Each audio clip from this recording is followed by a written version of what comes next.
To jitume kaachiel kod kata ajira digital ma nitiere. Jitume ng'ato ka dwa donjo to donje nang'o kaachiel kod ajira?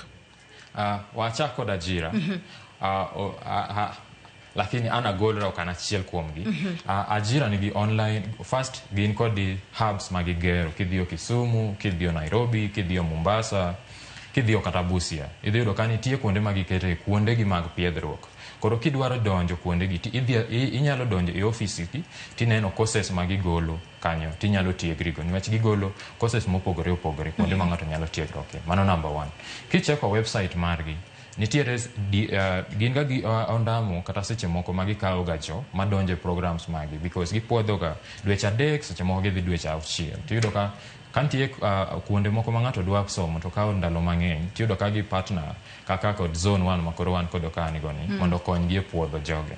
Koro mano nyalo midhe fast access ma mondo ibed machiegni kodgi mondo ilan. To ber nen kanyo ok onego ibed gi degree kata form 4 certificate. Inyalo chaka kamoro amora ma intie. Gidhi kawi kendo gidhi puonji kendo gidhi konyi. To ka gisekonyi koro ema wabiro e Jitume Youth Program. Wach iyudo ka nitiere oganda matindo tindo waluongi ni marginalized group ma onge empowerment but gin gi skills. Nitiere graduate moro ng'at moro man gi degree ne lakini okia kama onyalo chake. Koro kanye ma government okelo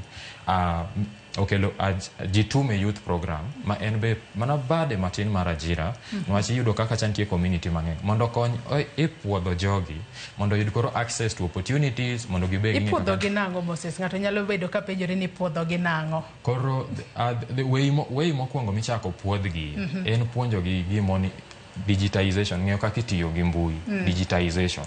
Koro digitization ni en first gitemo ng'en into nisomo ang'ono.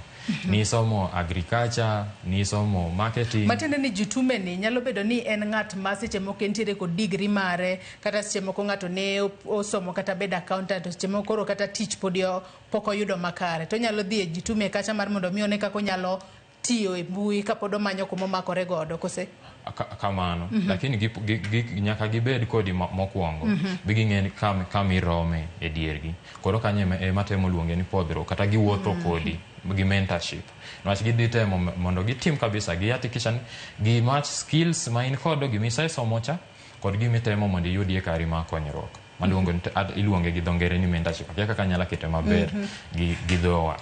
Alright. Koro kiseyudo ka mentorship ni process magitime gi create hubs gi to kendo gidonjo nyaka communities gibiro nyaka skunde high school.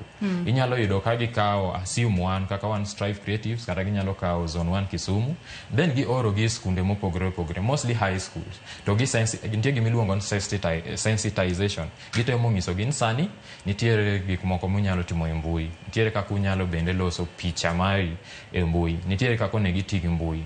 Koro ineno ka jogi seche mipuonjogi ka giwuok piny ka gichopo kama ka gisetieko tiyudo ka wach moro mar koso tich ni iyudo ka opungua matin because negisekalo through this program mosetiegogi kendo osepuonjogi kendo ging'en tie gimo ma ginyalo timo moloyo 844 system mwasebedo kwa dhiye to wawuok oko kendo wayudo kama wachako kamo number 1 kata 0. Yena mar mondo mi arwak Darrell to aka intere studio maro e county ma Kisumu. Darrell ka aduoki e twaka okinyi makawuone kinde ma podi wamedo goyo mbaka kotudore koda tije e mbui higni 3 koro nyaka ne jatend piny Kenya William Ruto donje telo. Tije ma nyaka sani koro nitiere mbui ma in kaachiel koda Moses sebedo ka ulero. Tije makamagi wanyalo wacho ni thuolo makamagi ka wang'iyo kaka piny ringo sani gin tiere thuolo ne rawere manitiere bombe kose e kor gwenge piny kocha bende thuolo makamagi nitiere ne rawere ma seche moko nitiere kor gwenge